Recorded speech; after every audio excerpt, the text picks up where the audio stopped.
मेरी तरफ से तमाम देखने और सुनने वालों को अस्सलाम वालेकुम। आज की इस वीडियो में हम इस बात की जानने की कोशिश करेंगे कि क्या इमरान खान कायद आज़म जैसे है, उनकी ज़िंदगी उनके साथ मिलती है, उनके काम में उनके साथ कोई मुशाबहत है। आज की इंटरेस्टिंग वीडियो में हम तफसीलन इस पर बात करेंगे। अगर आप चैनल पर नए हैं तो चैनल को सब्सक्राइब करें और बेल आइकन पर ज़रूर क्लिक करें। अगर पैक्ट की बात की जाए तो कायद आज़म तो जब वो एक टाई को पहन लेते थे तो उस एक टाई को वो दोबारा नहीं पहनते, फिर नई टाई को पहनते। एक ये खूबी भी थी कि वो ज़्यादा फजूल खर्ची नहीं करते थे, जैसे आजकल हुक्मरान करते हैं वो वैसे फजूल खर्च नहीं थे। हत्ता कि वो जब गवर्नर हाउस से निकलते तो वो अपने लाइट्स को ऑफ करके सो जाते। फैशन में काफ़ी अच्छा सेंस था, वो ऐसे कपड़े पहनते जो हर कोई उसको ना पहनता हो। अगर इमरान खान की पैक्ट की बात की जाए तो दुनिया के सर्वे के मुताबिक वो पाकिस्तान में 81% मकबूलियत रखता है, जबकि दूसरे मद्दे मुकाबिल पार्टियों में वो इस्लामी दुनिया के लीडरों में टॉप 10 लीडर माने जाते हैं। अगर फैशन सेंस की बात की जाए तो वो भी कमाल के थे। वो ऐसे कपड़े पहनते थे जो अपने कल्चर के हो और ज़्यादा खर्चा भी उस पर नहीं आता था, मगर दिखते बहुत आला थे। अगर जहानत की बात की जाए तो कायद आज़म बहुत मशहूर थे। एक दफ़ा इंग्लैंड में एक प्रोफेसर था जो उससे काफ़ी नफरत करते थे। कायद आज़म एक दफ़ा कैफेटेरिया में आकर उनके साथ बैठकर वो लंच कर रहे थे। जैसे ही वो लंच बॉक्स खोलने लगे तो उस प्रोफेसर ने उसके सामने ये कहा कि सूअर और चिड़िया की एक साथ खाना मुमकिन नहीं। कायद आज़म ने अचानक से यही जवाब दिया कि चलो ये चिड़िया दूसरी टेबल पर उड़ जाती है। इस पर प्रोफेसर को बहुत गुस्सा आया। अगर यही बात इमरान खान के बारे में की जाए तो इमरान खान ने एक वक्त में एक अखबार के लिए आर्टिकल लिखा जिससे वो मंथली 50,000 रुपये लेते थे। तो उनसे किसी ने पूछा कि आपको इसकी क्या ज़रूरत है। उसने कहा मेरे घर में 2 नौकर है, एक की तनख्वाह 25,000 है जबकि दूसरे की 20,000। तो मैं मंथली उनके लिए ये काम करता हूँ कि उनकी तनख्वाह इससे निकल जाए और मेरी बचत हो जाए। अगर उनके साथ ज़िंदगी में वाक़यात की बात की जाए तो बहुत सारे ऐसे वाक़यात उनके साथ हुए हैं जिसका तज़किरा हम ऐसे करेंगे। अगर इमरान खान की बात की जाए तो एक वक्त वो यूनिवर्सिटी में बतौर चांसलर भी रह चुके हैं। उनके साथ ऐसा वाक़या पेश आया कि दुनिया के टॉप 10 लेक्चरार जो है उनको इनवाइट किया गया। जर्मनी से, फ्रांस से, इटली से, एशिया से, इवन इंडिया से भी एक प्रोफेसर लेक्चरर उसमें मौजूद था। उन सबको एक टास्क दिया गया।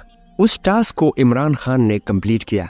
फिर इमरान खान से पूछा गया कि हम आपको सेलेक्ट करते हैं। इमरान खान ने जवाब दिया कि मेरी एक शर्त है। बोलो क्या शर्त है? उसने कहा कि आप मुझे ब्रैकफोर्ड यूनिवर्सिटी की एक ब्रांच पाकिस्तान में दोगे, तभी मैं इसके लिए आमादा हो जाऊंगा। सब ने इनकार किया। इस बात को मानने से इमरान खान ने जगह छोड़कर वापस चले गए। एक हफ्ते बाद उनको दोबारा से कॉल आई कि आप यूनिवर्सिटी आ जाओ। जब वो यूनिवर्सिटी आए तो उनकी इस शर्त को मानकर उनको एक ब्रांच पाकिस्तान में दिया जो आज नमल के नाम से जानी जाती है। एक दफ़ा इमरान खान के एक कज़न थे, वो सऊदीया गए थे। उन्होंने पाकिस्तान में एक प्लॉट खरीदा था। ये बात वो खुद ही बता रहे थे।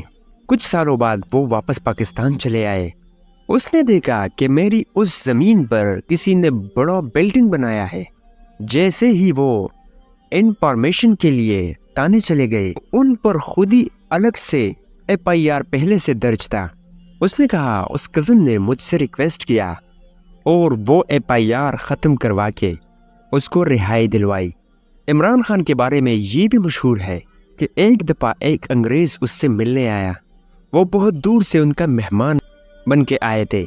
उसने उसके लिए दावत का एहतमाम किया, लेकिन माना जाता है कि इमरान खान ने उसे कोई ऐसी खुसूसी दावत नहीं दी, बल्कि बिस्किट्स को रैपर में ही रखकर उसको काट दिया और उसे वही पेश किया।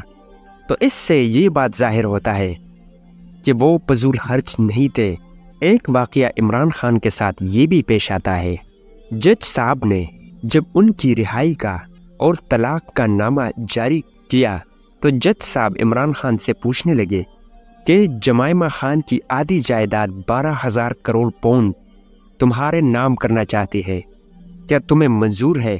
اس نے اس پیسوں سے لینے سے انکار کیا اور اتنی ہی دیر میں جج صاحب نے طلاق نامہ جاری کیا اور دونوں کے آنکھوں میں آنسو آ گئے اور جدا ہو گئے۔ اگر قائد اعظم کی واقعات کی بات کی جائے تو ایک دفعہ فاطمہ جناح قائد اعظم کی فیورٹ باورچی کو ڈھونڈ رہی تھی تو بہت ڈھونڈا، جو کہ وہ بمبئی میں کام کرتے تھے۔ ان کو بلوایا گیا تو جب قائد اعظم نے فاطمہ جناح سے یہ بات پوچھا کہ ان کو لانے میں تمہاری کس نے مدد کی، اس نے کہا گورنر نے مدد کی۔ تو قائد اعظم نے گورنر کو خط لکھا اور کہا کہ جو خرچہ تمہارے اس کو ڈھونڈنے میں آیا ہے تو وہ سرکاری خزانے سے نہیں لگنی چاہیے، بلکہ وہ میرے جیب سے جانی چاہیے۔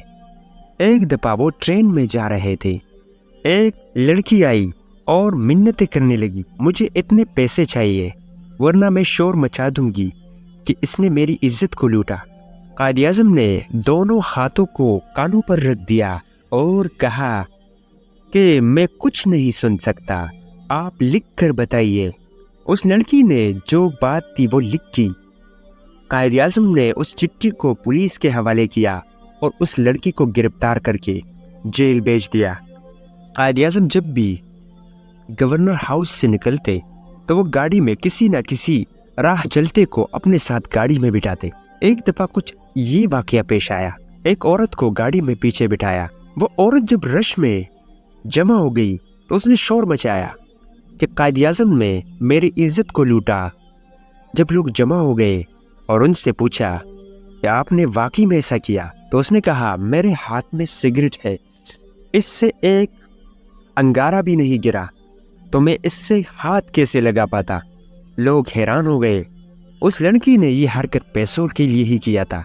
اگر اچیومنٹس کی بات کی جائے تو قائد اعظم نے سب سے بڑا اچیومنٹس جو حاصل کیا ہے وہ اس ملک پاکستان کو بنایا ہے۔ 14 اگست 1947 کو بارز وجود میں آیا، یہ ان کا سب سے بڑا اعزاز ہے۔ ان کو یہ اعزاز بھی ملا ہے، یہ بھی ایک ورلڈ ریکارڈ ہے کہ وزیروں کی تنخواہ بہت بڑی ہوتی ہے، لیکن قائد اعظم نے اس وقت صرف 1 ہی روپے لے کر ایک ورلڈ ریکارڈ بنایا۔ قائد اعظم کی سب سے بڑی اچیومنٹ یہ بھی ہے کہ وہ ایک دفعہ عبدالحق ایک ڈاکٹر کے پاس گئے، اس نے کہا کہ تمہاری تو ٹی بی بیماری ہے۔ قائد اعظم نے بتایا کہ مجھے پتا ہے، میں 12 سال سے بیمار ہوں، مگر اس بات کو میں نے اسی وجہ سے چھپایا ہے کہ کانگریس کو پتہ نہ چلے اور وہ میرے مرنے کے لیے تیاری نہ کر لے۔ قائد اعظم کی سب سے بڑی اچیومنٹ یہ بھی ہے کہ اس وقت بر صغیر کے نوجوانوں میں سب سے پہلا نوجوان قائد اعظم ہی تھا جنہوں نے لاء میں ڈگری حاصل کی تھی۔ اگر عمران خان کی بات کی جائے تو اس کی اچیومنٹس کے بارے میں، عمران خان سے پہلے اگر جی ڈی پی کی بات کی جائے تو 288 بلین ڈالرز تھی، جبکہ عمران خان کی دور حکومت میں وہ 390 بلین US ڈالر ہو گئی۔ آرمی رینک 13 تھی، جبکہ عمران خان کے دور میں وہ 7 تک آ گئی۔ ٹورزم 1.9 ملینز تھی، جبکہ ان کے دور میں 6.6 ملینز تک آ گئی۔ ان کی دور سے پہلے ڈرونز اٹیک 409 ڈرونز اٹیک ہوا کرتے تھے، جبکہ ان کے دور میں ڈرونز اٹیک 0 ہو گئے تھے۔ اگر سونامی کی بات کی جائے تو 500 ملینز تھے، جبکہ ان کے دور میں 10 بلینز ہو گئے، جو ورلڈ ریکارڈ ہے۔ عمران خان نے 1992 میں پاکستان کو ورلڈ کپ دیا، جو کہ یہ بھی ایک ریکارڈ میں سے شامل ہے جو آج تک کوئی نہ کر سکا۔ ٹیسٹ میچ میں 48 میچز کھیل کے 187 وکٹس لیے، جو 27 سال میں اس ریکارڈ کو کوئی بھی نہ توڑ سکا۔ آج کی اس ویڈیو میں امید ہے بہت کچھ سیکھنے کو ملا ہو، مگر اگر عمران خان اور قائد اعظم کا موازنہ کیا جائے تو دونوں ایک جیسے ہیں، کیونکہ ایک ملک کو چلانے کے لیے ایک بادشاہ یا وزیر اعظم کے پاس ایماندار کا ہونا بہت ضروری ہے، جبکہ یہ دونوں دلیر اور ایماندار انسان تھے۔ ایمانداری میں سب کچھ چھپا ہے، امانت، انصاف، حقوق، انسانیت، حق کی آواز، یہ سب اس میں چھپے ہیں۔ ایسے انٹرسٹنگ ویڈیوز میں لاتا رہتا ہوں۔ چینل کو لائک کریں، سبسکرائب۔ تب تک کے لیے مجھے اجازت دیجیے۔ خدا حافظ۔